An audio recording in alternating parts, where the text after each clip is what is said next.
Hi, I'm Mike Papantonio, and this is America's Lawyer. Cyber criminals are targeting the campaign funds of politicians, and the experts believe this problem is only going to get worse. We'll talk about it. Politicians in Iowa, well, they want to expand child labor, putting young children back into jobs that have been declared too dangerous for decades. And Congressman George Santos, well, he's embroiled in another scandal, this time stealing puppies from an Amish dog breeding group. Could not make that one up. All that and more, it's coming up. Don't go anywhere. America's Lawyer starts right now.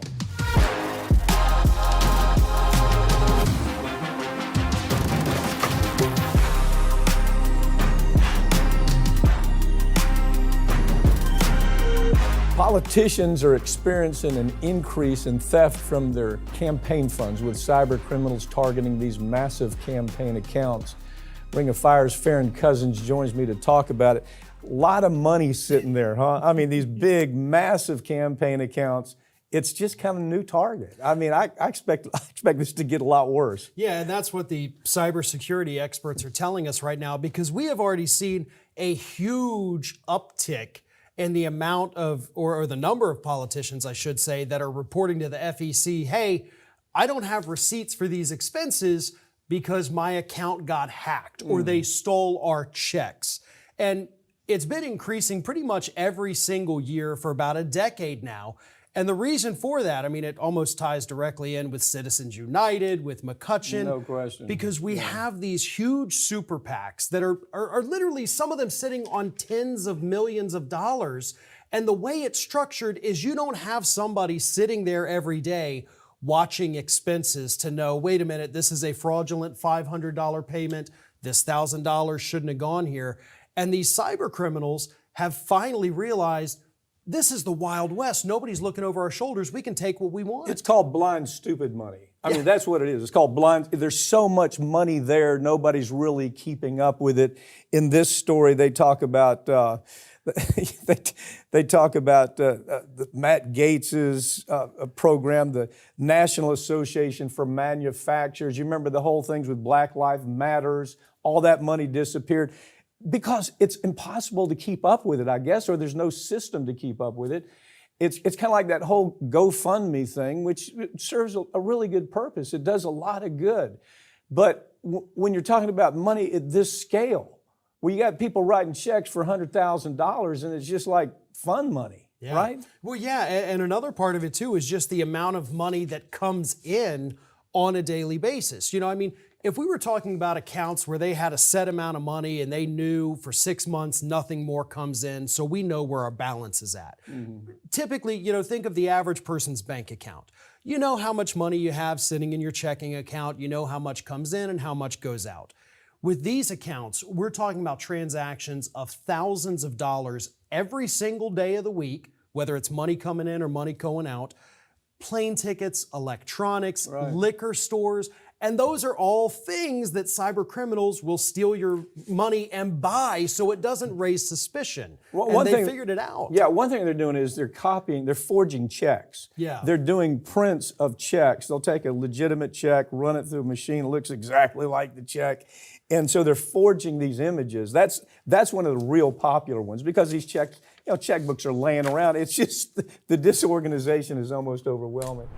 Union busting is big business in the United States, and there's a massive $340 million industry fighting against workers' rights. This $340 million that they came up with is probably so understated because they can only follow so much about how all this takes place.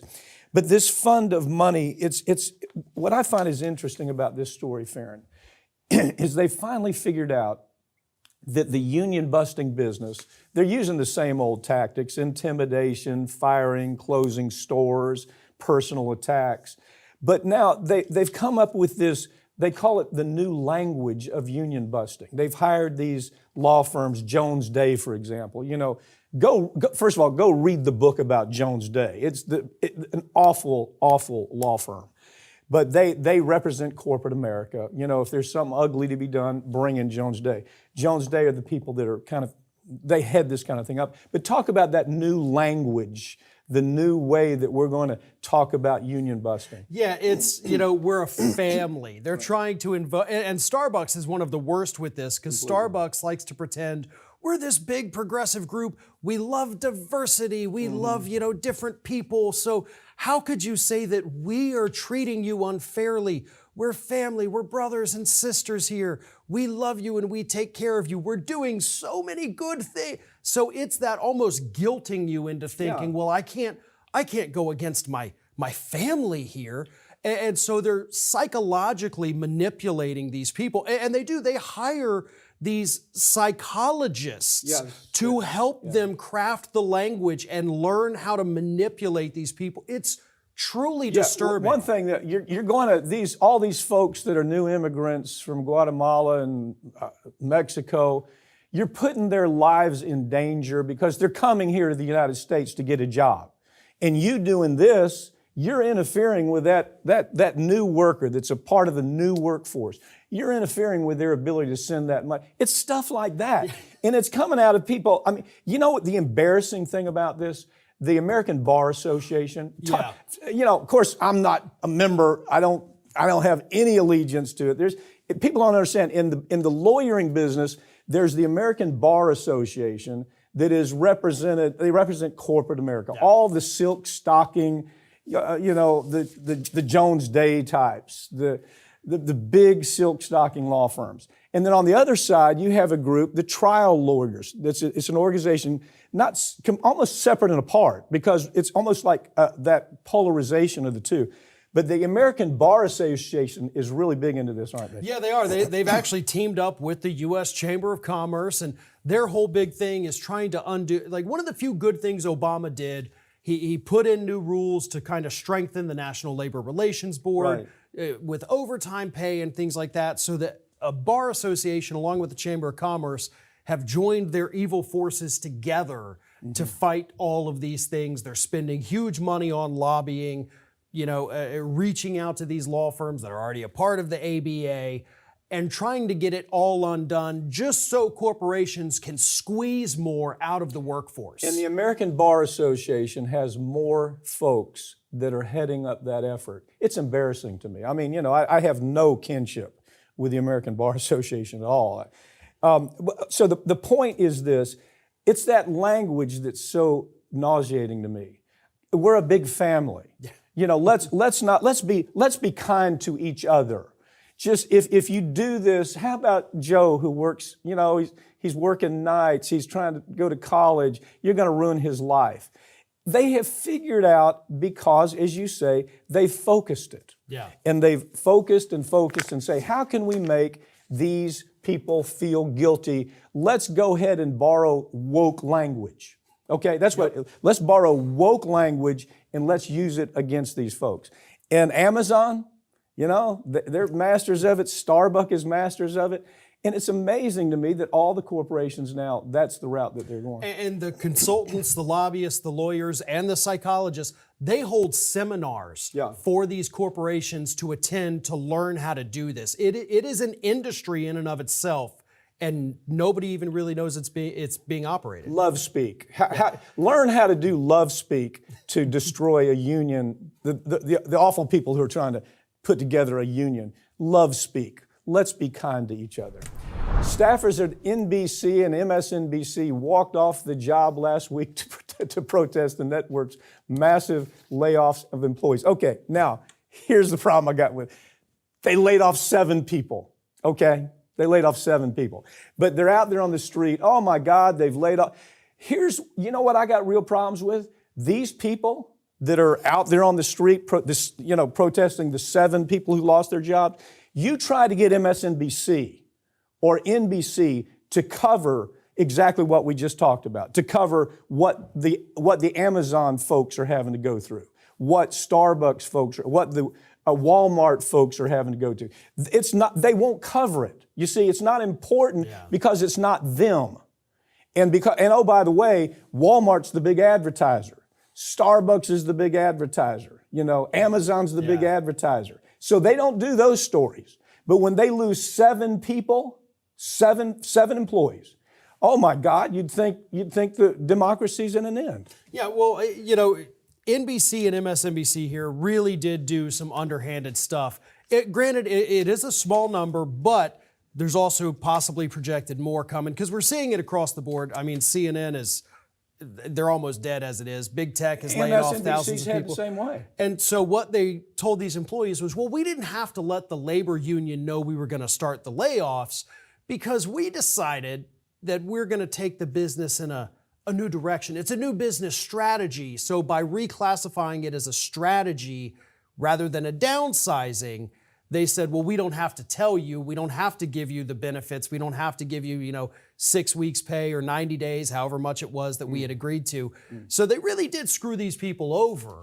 Again, this is coming from the network that bills itself as we're the left-wing folks. We're on the side of the labor unions, and they're doing because we've talked about MSNBC strikes for years and the labor union busting happening there. Farron, how often have you seen that network spend a minute talking about these lives that are affected by union busting that's going on everywhere across this country right now? That's at an all-time high, the effect of union busting. It's been re-energized. You check out and see how many times MSNBC has done a story on that. How about never? Not since Ed Schultz left the network. Yeah, Ed Schultz, that's right. I loved Ed Schultz. We used to have a show and he'd have me on 3 days a week sometimes talking about this very thing. And they ran him off because he was speaking up where he wasn't supposed to speak up. He was saying, well, why aren't we doing more stories like that? Why are we catering to all of our advertisers to where we can't do meaningful stories? And so I don't know. I look at this. I don't really care. I know you do. I don't really care. I think there's some poetic justice here.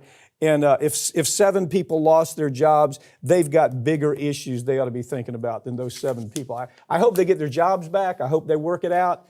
But you know what? It's hard for me to feel sorry for MSNBC and NBC. The 6-year-old boy who shot his teacher earlier this year apparently had a history of aggression towards teachers that school administrators totally ignored. This is a little psycho, man. This little kid needs to be not in school. This story, he tried to strangle another teacher the year before. When he was 5. When he was 5 years old, tried to strangle another teacher. And this, the people in charge, what's her name? Ebony Parker said, we got to work around it. Didn't his parents used to have to come to school with him or something like that? Yeah, and it was, I mean, this is just truly a disturbing story because those warning signs were there for a year. All of the other teachers had expressed concerns, the students had expressed concerns, and the parents go in and argue, well, it was the administrators of the school said, well, we've got to protect all parties, including this, 5-year-old. And you almost want to feel sympathy for, but then you look at this and you say, something's not right here. This is a kid that just, maybe it's just evil. I don't know, but don't you put horrible. him in an institution? I mean, don't you at least try to institutionalize? This is a kid tried to strangle a teacher till the teacher almost passed out. Yeah. The year before, he was 5 years old. Now, the day that the shooting took place, he was chasing other kids around the playground with his belt, trying to whip them in the head. Okay? And this Ebony Parker, this genius, says, oh, well, we just have to give everybody the opportunity to go to school. Really? How about the other parents? How about the other kids? They have the stake in this too, right? Well, how about the 3 teachers on the day of the shooting, before the shooting happened, that told administrators, this kid has a gun? And so what happened was, after the second teacher told administrators, we've heard reports he's got a gun, they searched his backpack, but then one teacher said, well, I saw him before you searched it. He took something out and put it in his pocket. But they didn't bother to check his pockets. And so He's 6 years old. They looked in the backpack and said, well, there's no gun. And then a third teacher said, he has the gun in his pocket. Nobody looked in the pocket later. I mean, that school, everybody there should be fired, but they're going to be sued, I hope, to hell and back. Oh, my God. If Ebony Parker is still on the job right now, buddy, I'm telling you. I'm pulling my kids out. Well, not only that, the lawsuit just gets better. Not firing this woman and everybody that was involved. The lawsuit just gets better. There's going to be a lawsuit. Hadn't happened yet, but there's going to be a lawsuit. And I just don't get it. Yeah, do we want a kid to be able to, but not if he's got those kind of psychological problems. If the parents come in there and say, oh, well, my child needs a public education, we'll put him somewhere where there is better institutionalization, I guess is the best way to put it. There's something really wrong here, man. There are public school programs that do deal with, more problematic children.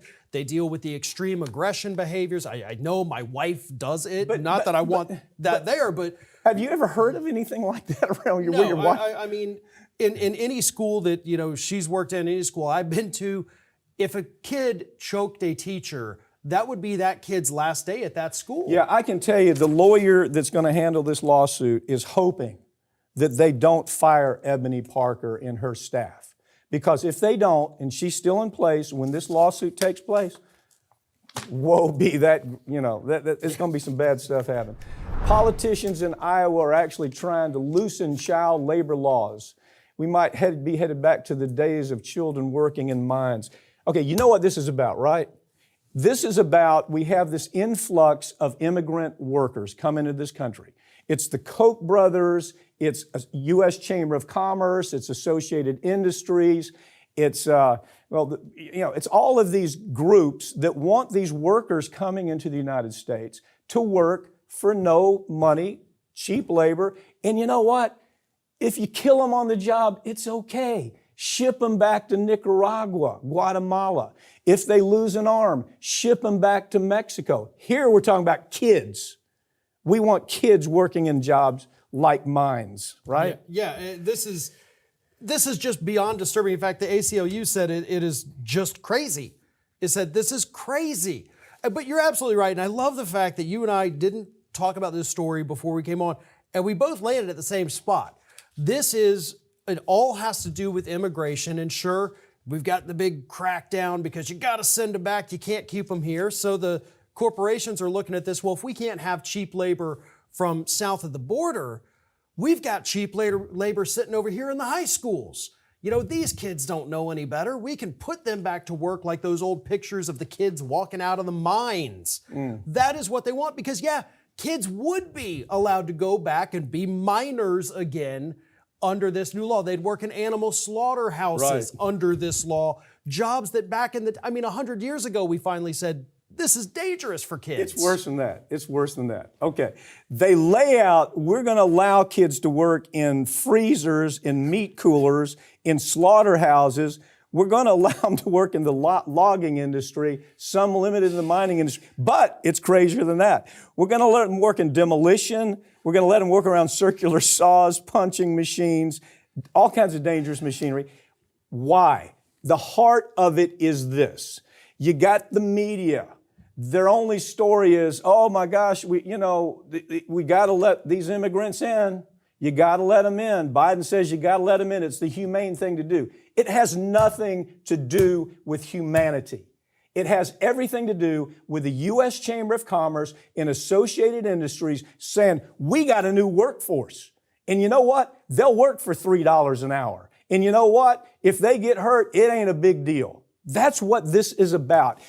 You tell me, when's the last time you saw corporate media do a story on that? Oh, never. No, they don't do stories. It's either they're too stupid to understand how this connects up, or they don't want to offend their advertisers. It's the same story, isn't it? Their advertisers are the ones who want to hire these children. Of course. You're going to have kids sitting in high school next to somebody who suddenly doesn't have an arm on Tuesday because their after-school job in the logging industry, they got it hacked off. But that's what they want, because at these kids, you can also pay them below minimum wage because they're not full-time workers. There's all kinds of loopholes that allow you to screw over this workforce. And so if they say, okay, if we can't get it from Mexico, we're going to go get it from the high school. What are we hearing from corporate America? American workers are lazy. They don't want to work anymore. They want to sit home and just collect checks and drink and smoke dope. That's the message coming from the U.S. Chamber of Commerce and Associated Industry and all of the people that want to bring these kids in to do these jobs for nothing. They want to bring the whole family in. They want the family to work picking oranges and strawberries for nothing. And then, oh, by the way, let's let the kids work too. This is a sick, sick story, but it's happening. And it's not just happening in one state. Right. Yeah, There's this nationwide push. We're starting to see more and more of this across the country. Lobbyists have found a new way to outsmart politicians and get them to attend their new lobbyist corporate events. Okay, Farron, why don't you lay this one out? What's happening here is that, well, I think the best way to put it, as the Intercept said, they're exploiting the appetite for virtue signaling is what these lobbyists are doing. So they put together these events and they say, hey, Democratic lawmakers, we've got this diversity gala tonight. Yeah. We would love for you to come because we're celebrating how, the new diversity of the new Congress. We want your black lawmakers, your Latino lawmakers. We want you all to come in and be part of this inclusion. And then as soon as they say, well, of course I have to go to this, I have to be seen going to the diversity event. Yeah. And basically then you're locked in a room with lobbyists for 4 or 5 hours and they're pitching you on, we got the list of the companies here. JP Morgan, MasterCard, Exxon, Apple, Airbnb, Toyota, Reynolds, which is tobacco. Target, Walgreens, Amgen, Google. All of the big pharma, big business, all of them. Again, it's the same thing we talked about in the other story, right? The new love speak, the love speak for woke America.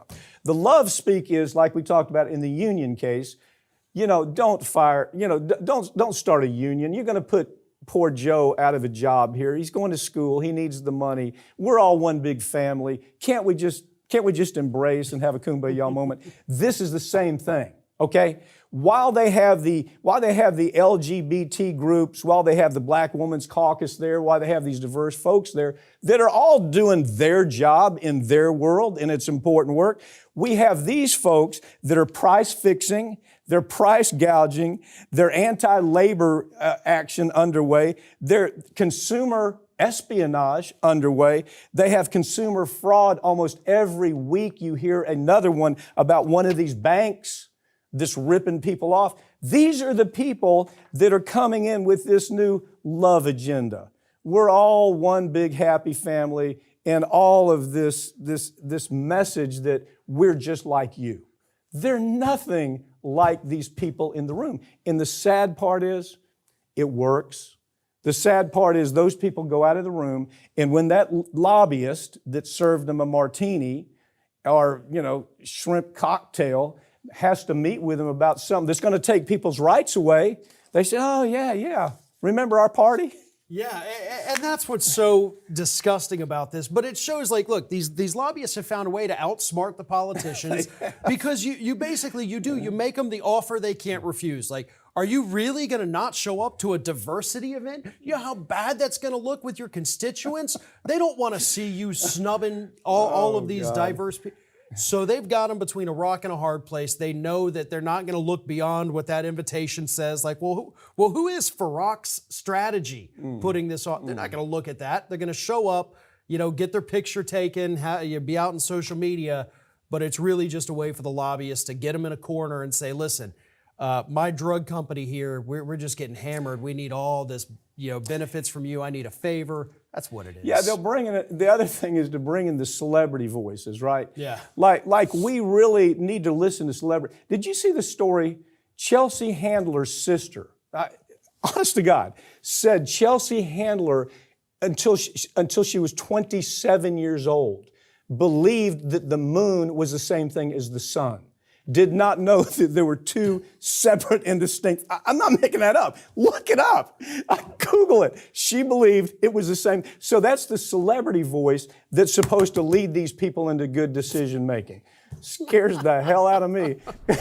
Congressman George Santos is in even more trouble after reports surfaced about him stealing puppies from an Amish dog breeder. Okay, why don't you pick this up? Give me a second, okay? Look, this is, if you hired the best Hollywood screenwriter out there to script the George Santos story and only included things he's done, you would look at story and you'd be like, no, okay, this is too over the top.